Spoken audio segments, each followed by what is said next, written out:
Arab xurmosini yesangiz, lekin uni danagini tashlab yuborsangiz, bu katta xato. Chunki bu danak orqali 3-4 kilogacha vazn tashlash mumkin.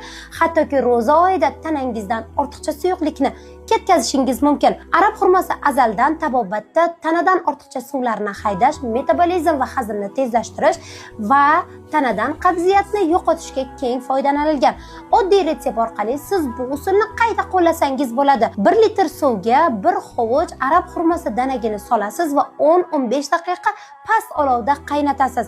Aynan shu damlamani har ertalab uyg'onganingizda, saharlikdan oldin va kechqurun iftorlikdan oldin 1 stakandan ichasiz. Tanadan ortiqcha suvlar ketadi, toksinlar tozalanadi.